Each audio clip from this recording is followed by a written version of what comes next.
It was a chilly Thursday evening in late September, the kind of Oregon dusk that painted everything in muted grays and made the pine trees sway like old secrets. I had just left the office, my coat tucked under one arm, my phone buzzing with another message from my mom asking what I wanted for dinner. I remember ignoring it. My mind was elsewhere, somewhere heavy and unfocused. That's when I saw him. Not the man who would later steal my heart and nearly ruin my life, but the man beside him. An elderly homeless man sat slouched against the stone wall near the grocery store, a cardboard sign resting between his feet. Hungry. Anything helps. His hands trembled slightly, and he looked down at the ground like he didn't want to exist. What caught my attention wasn't the man himself, but the stranger kneeling beside him. Young, tall, dressed casually, but something about his posture, how he crouched down to eye level with the old man, how gently he placed the grocery bag in front of him, froze me in my tracks. I lingered a few feet away, pretending to check my phone. The stranger opened a bottle of water and handed it over like it was something sacred. Then he smiled. Not a smug smile. Not a look at me being charitable smile. Just warm. The old man reached for the bottle with shaky hands. "God bless you," he whispered, eyes welling up. "I hope it keeps you going for a few days," the stranger said softly, patting his shoulder. I couldn't stop watching. The moment felt almost staged, like something out of a movie. And yet it was so disarmingly real. There was a tenderness in that interaction I hadn't seen in years, maybe ever. I walked forward, pulled a few bills from my wallet, and dropped them into the old man's box. He looked up at me like I'd just given him the world. The stranger looked up, too, and our eyes met. "That was kind of you," I said, trying not to sound awkward. He stood up, brushed his jeans, and smiled. "You too. Most people just walk right past." "Most people don't know what to do," I replied. "Yeah," he nodded and extended his hand. "Tyler. Tyler Grant." I hesitated for half a second before taking it. Megan. Megan Foster. I was just about to grab a coffee. "There's a place nearby with the best espresso in town. Would you want to join?" It wasn't the kind of invitation I usually accepted, but something about his energy was magnetic, gentle but assured, calm in a way I didn't know I needed until that moment. "Sure," I said, surprising even myself. The cafe he led me to was tucked between two brick buildings, dimly lit with string lights curling across the ceiling. As we sat down, I noticed the way he talked, thoughtful, unhurried, like he wasn't trying to sell himself to me, which already made him more interesting than any man I'd met in the past 5 years. He loved seafood. So did I. He was a wine enthusiast. I had a secret obsession with Oregon Pinot Noir. He volunteered at children's shelters. I'd been supporting the local youth foundation since college. "It's rare to meet someone who still notices people," I said, stirring the foam of my cappuccino. He leaned back, fingers laced over his knee. "It's rarer to meet someone who actually does something about it." I smiled almost shyly. I wasn't used to being seen like that, like someone good. That night, something shifted.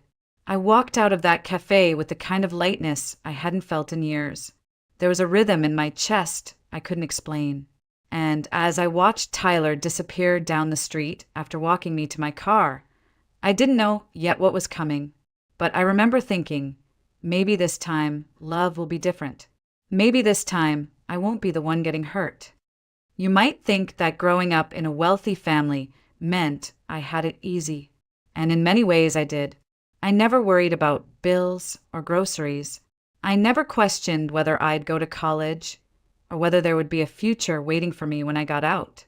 But money doesn't shield you from loneliness, and it definitely doesn't teach you how to trust the right people. My parents, George and Helen Foster, were what most would call old money, except they didn't act like it. My father built his business from the ground up, starting with a small lumber operation he inherited from his grandfather. Over the decades, he turned it into a successful chain of woodworking shops and supply stores across Oregon. But we didn't have private chefs or yachts. My dad still drove a truck with paint stains on the seats. My mom still clipped coupons, even if just out of habit. There's pride in simplicity, Dad always said, and no pride at all in throwing money around. They raised me to be grounded. I grew up with dirt under my nails, helping Mom plant tulips in the garden and sanding with scraps in Dad's workshop. I learned early on that wealth was a responsibility, not a license. But the one thing they couldn't prepare me for was how to protect my heart. I left Bend at 18 to study business and nonprofit leadership at the University of Washington. I stayed in Seattle for a few years after graduation, working with a few youth outreach programs, hoping I could make something of my own, not just inherit my parents' empire. And I tried to date. I really did. But somewhere between the fancy dinners and the not-so-subtle questions about my last name, I began to realize something. Most men didn't see me for me. They saw a number, a connection, an access point. The first time it happened, I brushed it off. The second time, I started building walls. By the fifth, I'd built a fortress. Even when I moved back to Bend and joined the family business, handling public relations and our community partnerships, I kept my distance. I focused on work, on volunteering, on animals, kids, and anyone who needed help. It was easier to give love than to ask for it in return. At night, I'd come home to the house my parents built on a quiet slope overlooking the lake. My bedroom still had the bookshelves Dad made me when I was 12. The lilac curtains Mom picked out in high school. It was peaceful, but also hollow. Sometimes I'd stay up late just scrolling through photos of weddings and babies on social media, wondering when, if ever, it would be my turn. But I wasn't bitter. At least, that's what I told myself.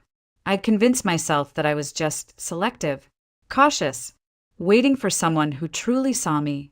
Someone who didn't care that my parents had 3 vacation homes, or that my last name was printed on the sign above half the lumberyards in the state.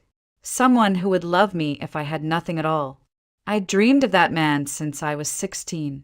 I just never thought I'd meet him standing outside a grocery store, handing a bottle of water to a stranger with shaking hands. But there he was, Tyler Grant, kind eyes, steady hands, a voice that didn't rush. A man who didn't look past people. A man who saw the value in compassion, not currency. That first night at the cafe, he didn't ask me where I worked. He didn't mention money. He just talked about books he liked, the last hike he went on, and the shelter he'd recently donated blankets to. I remember thinking, he has no idea who I am. And that's perfect. Because maybe, just maybe, if he saw me without the name, without the money, without the expectations, he might fall in love with the girl who still believed in good people. And God help me, I was already halfway there.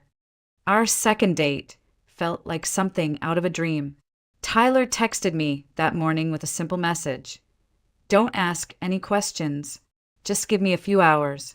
I promise you won't regret it. I'd barely slept the night before, replaying every word from our first evening together, like it was a favorite movie I did not end. And now here he was again, mysterious, confident, and completely impossible to resist.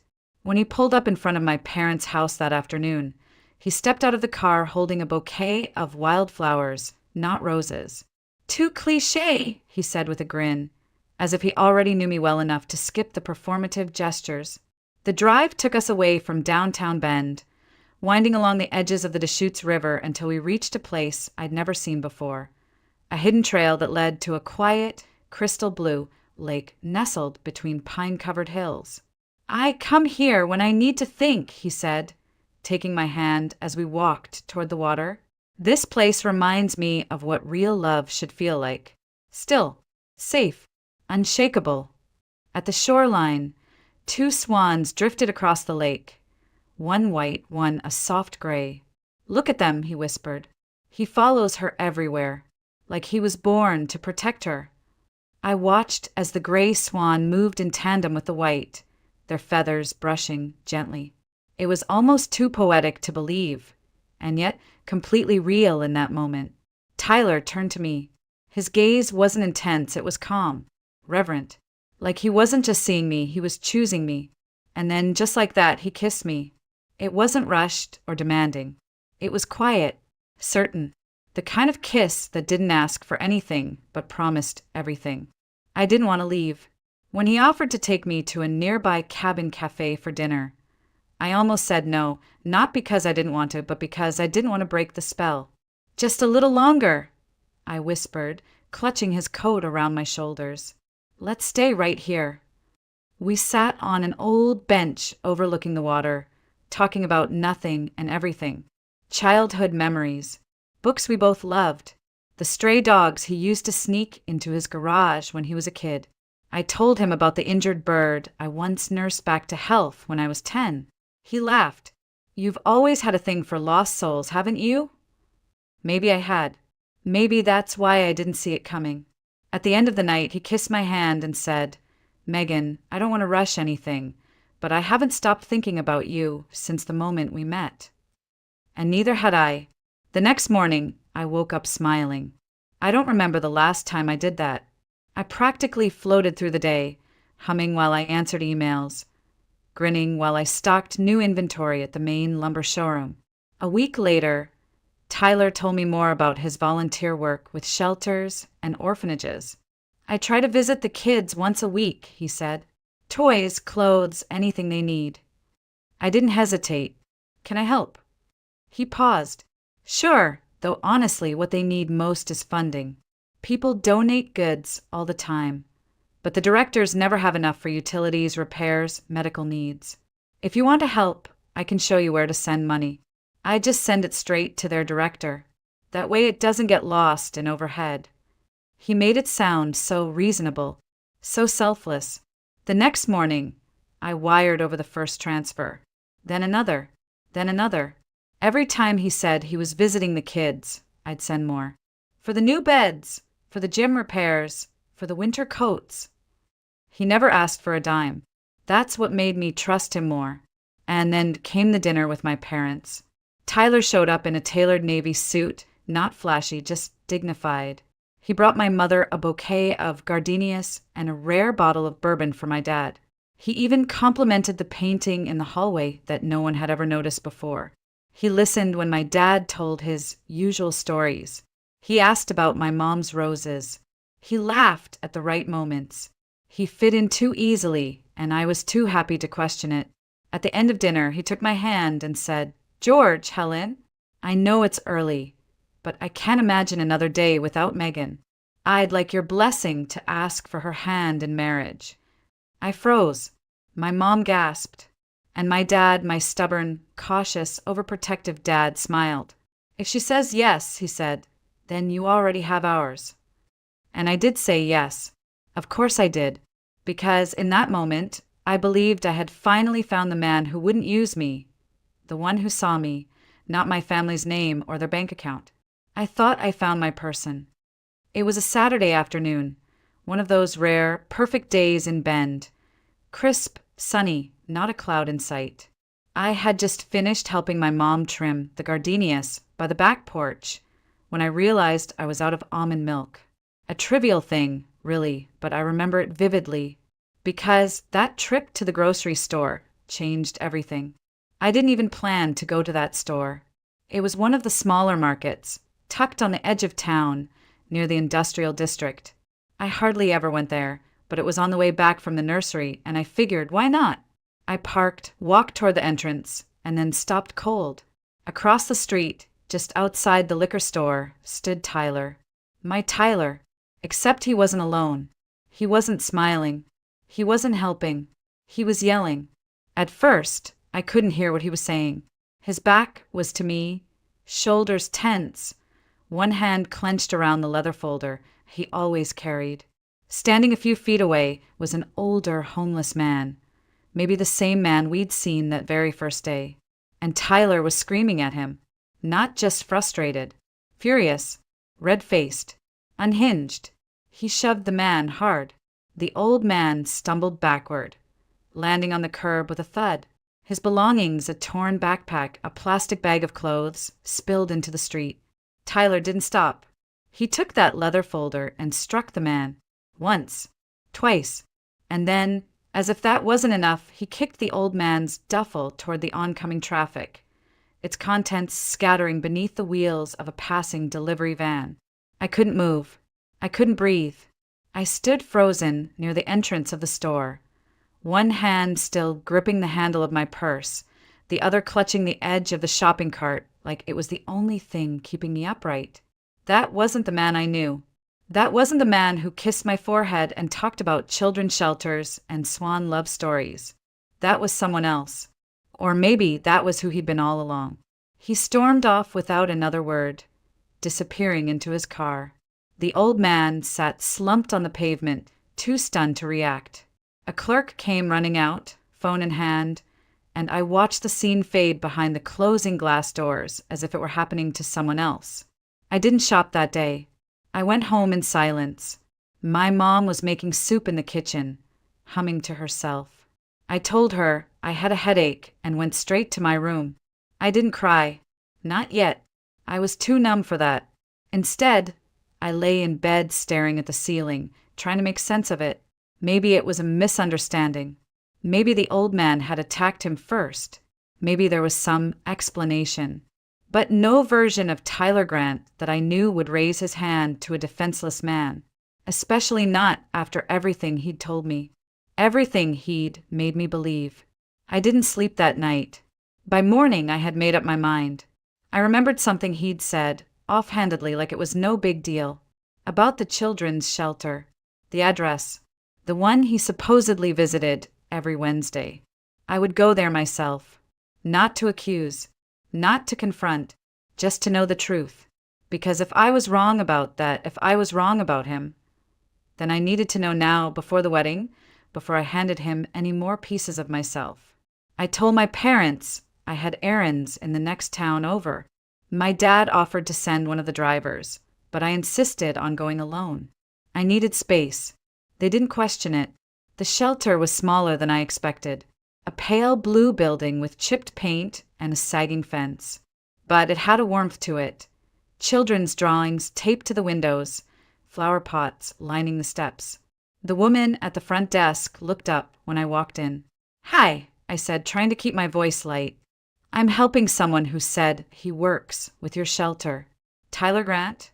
He's been donating supplies and phones, and I just wanted to follow up, make sure everything arrived okay." Her face twisted in confusion. "I'm sorry, who?" "Tyler. He said he comes here weekly.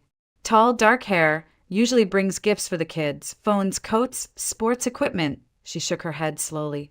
"I've worked here for 4 years. We haven't had a visitor like that, and certainly no large donations. We'd remember something like that." I felt my stomach drop. I pressed again, softer this time. "Maybe under another name?" "No," she said gently, "but we could really use someone like that." I stood there, blinking, my heartbeat pounding in my ears. Every dollar I'd wired, every sweet word he'd said, all of it a lie? I thanked her, took down their donation information, and walked out slowly, like I'd just stepped off a moving train and couldn't quite find the ground beneath my feet. My phone buzzed in my pocket. It was Tyler, again. By the time I got back into my car, my phone had buzzed 7 times. All from Tyler. Missed calls, 2 voicemails, and a text that simply said, "Where you, babe? You okay?" I stared at the screen, still parked outside the shelter that supposedly didn't know him. Then I drove. Not home. Not yet. I needed to think. I ended up at a small overlook near the lake, the same one he brought me to just a few weeks before, where the swans had floated peacefully and he'd whispered that real love was quiet and eternal. I remember standing there, gripping the cold metal railing, trying to keep my hands from shaking. It had all been a performance. The swans, the children, the flowers, every detail of our story crafted by a liar. And the worst part, I didn't even see it. I let him in. I let him near my family. I let him near my heart. The rage came slow, like a kettle taking its time to boil, but when it rose, it scalded. Not just anger at him, but at myself. For believing, for trusting, for giving him so many chances to lie to my face and call it love. But grief and fury weren't enough. I needed proof. I needed him to show his true face, not just to me, but to everyone. And for that, I needed help. That night, I called Samantha. She picked up on the second ring. "Megan, is everything okay?" "I need a favor," I said, my voice flat hollow. "And I need you to keep this between us." Samantha was my oldest friend, someone I'd met in theater camp before either of us knew what pain really looked like. She'd gone on to act full-time in Portland, indie films, stage work, the occasional commercial. But she still had that sharp, fearless spirit I remembered from our teenage years. The kind of girl who could become anyone. And that's exactly what I needed. "You want me to act?" she asked when I laid it all out. "No," I said. "I want you to help me act. I need to become someone else. Just for a day." We met the next morning at her apartment. I brought coffee and 2 full pages of notes. She brought a suitcase full of makeup, wigs, and thrifted clothes. Raymond, my family's longtime security guard, was already waiting outside. When I asked him for help, he didn't ask questions, just nodded once and said, "Tell me what you need." Together, the 3 of us created her. The woman Tyler would never recognize. I became older, hunched, weathered. Samantha taught me how to apply shadow in all the right hollows of my face, how to smudge the lines around my mouth and age the skin under my eyes. We knotted my hair under a gray wig, added a scarf, layers of ragged clothing, a plastic bag full of crushed soda cans and worn-out socks. I even stuffed a few almonds in my cheeks to change my speech. Samantha's idea, of course. Raymond watched from across the room, arms crossed, jaw tight. When I finally stood up in full disguise, he blinked. "Damn," he muttered. "That's convincing." We drove in silence, not toward the house, not toward Tyler's apartment, toward the upscale cafe he liked to frequent, the one where he'd once ordered us imported oysters and laughed about how Ben never changes. I waited a block away. Tyler's car showed up exactly at noon, on schedule, arrogant as ever. I limped toward him the moment he stepped out of the driver's seat. "Mr." I croaked, voice trembling, my hand stretched forward. "Mister, could you spare some food? Please, I haven't eaten in days." He didn't even look at me. "Back off, you disgusting freak," he snapped. I flinched, startled by the venom in his voice. "You don't belong here. Go bother someone else before I call the cops." And then, under his breath, just loud enough for me to hear, he added, "Filthy waste of space." He pushed past me and went inside. I stood frozen for a moment, then slowly peeled off the scarf. Samantha was already pulling up in her car. Raymond was watching from the cafe's side entrance. I didn't need more confirmation. I had seen everything I needed. Tyler Grant wasn't a misunderstood man with a broken heart. He was a predator, and I was done playing his game. Raymond didn't say much on the drive home. He just kept one hand on the wheel, the other resting near the inside pocket of his jacket, where I knew from childhood he always kept the badge from his days in law enforcement. It wasn't for show. He carried it like a memory, like a line he swore never to cross. That night I didn't eat. I didn't even go upstairs. I sat at the kitchen table long after the house had gone quiet, the same chair where Tyler had once charmed my parents, pouring whiskey for my dad and complimenting the ceramic rooster on the shelf behind the stove. Now, the silence he left behind was louder than any toast he ever gave. I didn't sleep that night either, but this time it wasn't grief. It was focus. By morning, I had everything prepared. Bank transfers, message threads, dates, wire instructions, the shelter's address, the director's testimony, a full account of every lie. And then, I told my parents. I thought they'd be angry. I thought they'd scold me for falling for someone like him, for ignoring the red flags, for letting love blind me. But instead, they both just froze. My father, who rarely raised his voice, leaned back in his chair, his fingers steepled under his chin, and said quietly, "How much did he take?" "Not everything," I whispered, "but more than enough." My mother reached across the table and gripped my hand, her eyes already glistening. "You're okay, though?" she asked. "He never hurt you?" "Not the way you mean," I said. "But yeah, he hurt me." The silence that followed was the kind that didn't need words. Because in that moment, they weren't worried about money. They were worried about me, their only daughter, the girl they'd raised to believe in good, to give the benefit of the doubt. And now they saw exactly what that cost me. "I'll handle it," my father said finally. And I believed him. George Foster didn't get to where he was by being passive. He was quiet, yes, measured, patient, but once he committed to something, it got done. Within days, he had lawyers reviewing every transfer, every statement. He made some calls, and then some more. Tyler didn't see it coming.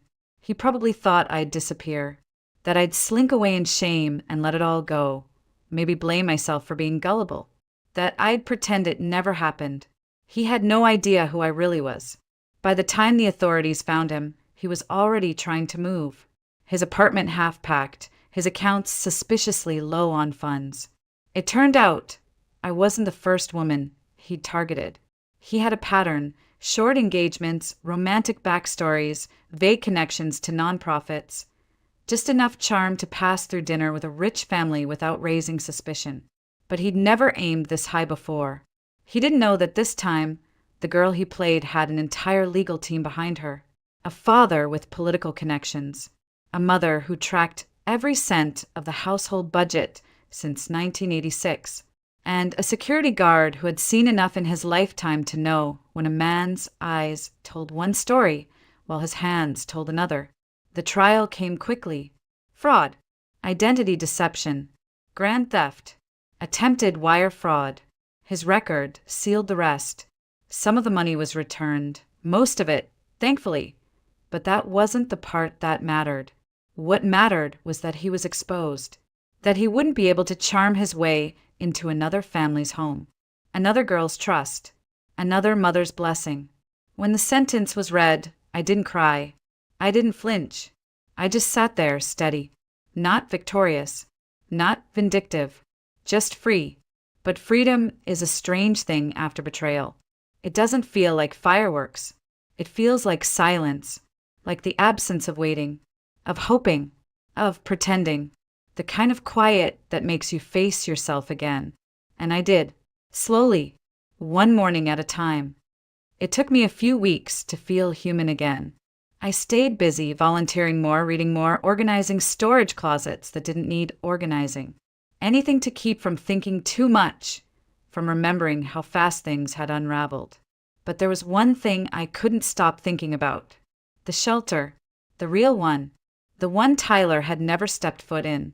The director, a woman named Joanna, had been kind during our first meeting, even though she had no idea what kind of truth I was chasing that day. Before I left, she handed me a small flyer with a handwritten note across the top. "If you ever want to help, we'd love to have you." 2 weeks later, I walked through the shelter gates again. This time not as a suspicious fiancé, not as someone on the brink of heartbreak, but just as myself. It was late morning. The playground echoed with kids' voices. There was chalk on the sidewalks, a basketball half deflated near the steps, and music playing softly from the kitchen window. It felt real, alive. Joanna met me at the front and smiled. "You came back." "I meant to sooner," I said. "I needed time." She nodded like she understood more than I said aloud. We walked the grounds together, classrooms, dorm-style rooms, a half-finished gym that badly needed updating. "If you're serious about helping," she said, "we could use some muscle and a whole lot of love." I wasn't sure about the muscle, but the love, I had more of that than I knew what to do with. That's when I met him. He was standing on a bench outside the dining hall, arms stretched out like he was about to fly. Maybe 4 years old at most. Dark blonde curls, scraped knees, and a grin that made your heart ache a little. "Hi," he said proudly, like he'd been waiting for me. "I'm Jacob. Are you here to pick a kid?" I blinked. "Pick a kid?" Yeah, like take one home. I don't cry a lot. And I can make toast. I laughed, not out of humor, but something closer to heartbreak. No, sweetheart. I'm just here to visit. He looked disappointed, but only for a second. Then he hopped down and grabbed my hand. Okay, you can visit me. From that moment on, Jacob followed me everywhere. Every time I came back, twice a week at first, then more, he was the first to spot me. He'd wait near the gate, jumping in place, waving both arms like I was his whole world arriving in a used SUV. And that's where Daniel came in. He was the shelter's volunteer coach, a former amateur boxer turned youth mentor. Quiet, rugged, the kind of man who didn't speak unless he had something worth saying. And when he did, people listened. He worked with the older boys, teaching them discipline, confidence, how to fall and get back up again. He wasn't flashy or charming. He didn't try to impress anyone. But I watched the way the kids lit up when he walked into a room, and the way Jacob tugged his sleeve every time he wanted to show him something new. The first time Daniel and I spoke, it was because Jacob insisted we both push him on the swings. "You're good with him," Daniel said, watching Jacob giggle like it was the best day of his life. "I have no idea what I'm doing," I confessed. He smiled just barely. "That's how you know you're doing it right." After that, things unfolded quietly. We started talking more about the kids, the gym renovations, funding, curriculum ideas.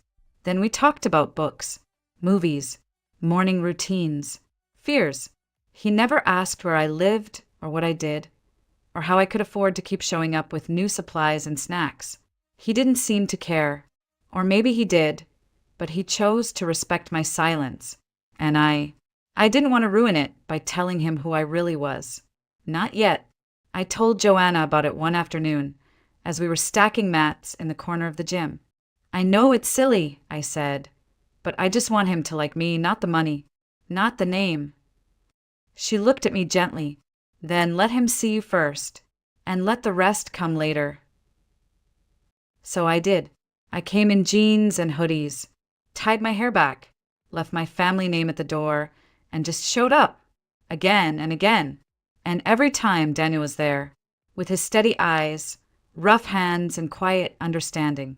And Jacob, with his endless questions, his drawings, his plans for building a toast-making robot so no one would ever go hungry again. I didn't know it then, but those two were about to change everything. It happened on a Thursday. I remember because I'd spent the morning helping Daniel repaint the inside of the new training room. Jacob had gotten hold of a roller and was accidentally leaving stripes along the baseboards. We didn't stop him. His joy was worth every touch-up. We finished around lunchtime. I was brushing flecks of white paint off my jeans when Daniel cleared his throat behind me. "I was thinking," he said, rubbing the back of his neck like he wasn't quite sure where to start. "You and me, we've been dancing around something." I looked up. He wasn't nervous, just careful, thoughtful like always. "You show up here," he said, "not for attention, not for applause, just because you care. I've seen you hold kids when they cried, laugh when they needed joy, and carry boxes twice your size without blinking." I smiled, feeling my heartbeat crawl into my throat. He reached into his back pocket and pulled out a tiny box. "I don't have much," he said, opening it slowly. "But I know this. I want you in my life. I want to wake up knowing you're next to me, paint in your hair, Jacob snoring in the next room." I blinked. He didn't say, "Will you marry me?" the way people usually do. He just looked at me and whispered, "Be my partner. In this. In everything." And all I could do was nod. "I don't need the ring," I said quietly. "I just need you." But he insisted, slipped it onto my finger. It wasn't flashy. It wasn't gold. It was a silver band engraved with a simple word inside: home. That night, I went home earlier than usual. My parents were sitting on the porch with glasses of tea, watching the sunset. I walked up slowly, hands folded behind my back. Mom noticed first. Her eyes fell on my left hand. She gasped, "You're engaged." I nodded. "And before you ask, I added quickly, he doesn't know. Not about the money. Not the family name. Nothing. Dad stood slowly. But he knows you? I nodded again. The real me. They didn't ask to meet him right away. They didn't launch into questions. Instead, my father stepped forward, wrapped me in a hug, and said, "Then we already trust him." 2 weeks later, I brought Daniel and Jacob home. It was awkward at first. Jacob clung to Daniel's leg, and Daniel looked like he was preparing for a job interview with the Secret Service. But then Mom sat next to Jacob and asked, "So, how do you feel about helping me cook dinner for this loud bunch?"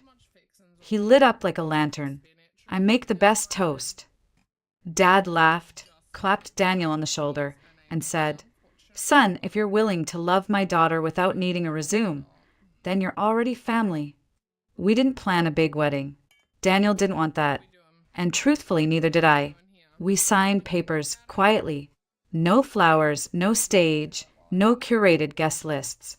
Just the three of us, me, Daniel, and Jacob, walking into a courthouse one cool morning and walking out as something we'd never had before, a family. A month later, I found out I was pregnant. I told Daniel by placing a tiny pair of socks on Jacob's pillow. When he found them, he screamed loud enough to wake the neighbors. "She's having a baby. I'm going to be a big brother." And then he paused, looked at Daniel, and whispered, "Does that mean I still get toast?" We laughed until we couldn't breathe. Some nights, when the house is finally quiet, I walk out to the porch, hand resting on the small swell of my belly, and just breathe. The girl who once believed love had to be earned is gone now. In her place is a woman who understands that love isn't loud or dramatic. It's not about grand gestures or perfect stories. It's about truth, consistency, showing up again and again. It's Daniel kissing my forehead without needing a reason. It's Jacob crawling into bed at 2 a.m. because he had a bad dream, and we don't push him away. It's the life we built from broken pieces, not despite the cracks, but because of them. And in this quiet, ordinary life, I've found everything I was searching for.